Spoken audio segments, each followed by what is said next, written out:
What's up, friends? Zac Stevens here, joined by my man, Andre Simone. We're coming to give you our Senior Bowl takeaways day one, presented by Ranch Rider. And Dre, we're out here primarily for the quarterbacks. We just watched a national practice. We're getting American in just a second here. And, of course, star-studded quarterback class here. We just saw Desmond Ridder, Carson Strong, and Kenny Pickett. What were your initial takeaways from seeing these guys the first three times? You know, I thought Pickett looked good probably overall. Ridder, the guy who you look at him, he really looks the part, right? Both Pickett and Ridder probably a little too gun-shy at times. Carson Strong, that arm really stood out to me in the wind, the elements, nothing seemed to bother him. While the others were gun-shy, he just let it rip. Sails out of his arm a little smoother, cleaner, travels better. Very impressive from Strong, just on pure throwing power and what have you.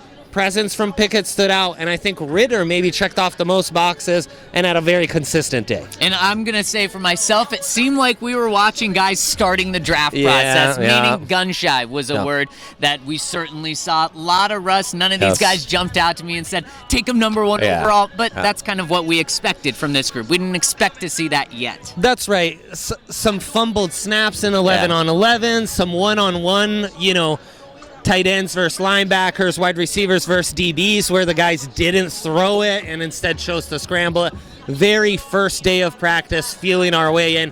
We'll be very intrigued to see if the American quarterback's a little more aggressive, a little more swagger in that quarterback room. There certainly is. We'll keep you updated on that later today as well. Dre, any other takeaways from this? Because I think there were other positions out there. Yeah, absolutely. I thought we got to see a very interesting day in the trenches. Mijay Sanders, the edge rusher from Cincinnati, he's got high-end potential. We saw that pop from time to time.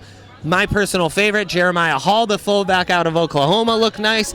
And on the interior offensive line, Zion Johnson out of Boston College, very nice, consistent reps throughout.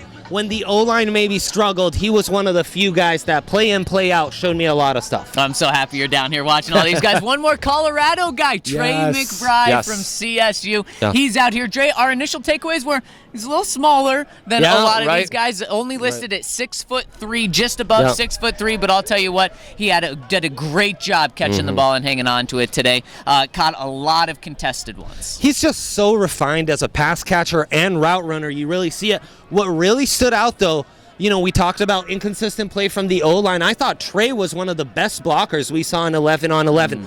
Consistently winning as the low man, keeping his base solid. I think that's an area of his game he's really developed and NFL teams will really take notice of. And then, of course, in the middle of practice, the news officially breaks that the Denver Broncos are put for sale. They expect the sale to be done before the start of the new season. So, Dre, we know last week the Broncos hired Nathaniel Hackett. We know this week that they're officially put for sale, and maybe they grab one of these quarterbacks. So a big week here in Mobile, and we will, of course, be back with you after another practice this afternoon and the next couple of days, breaking down everything you need to know from the Senior Bowl. For Andre Simone, I'm Zac Stevens. Stay tuned.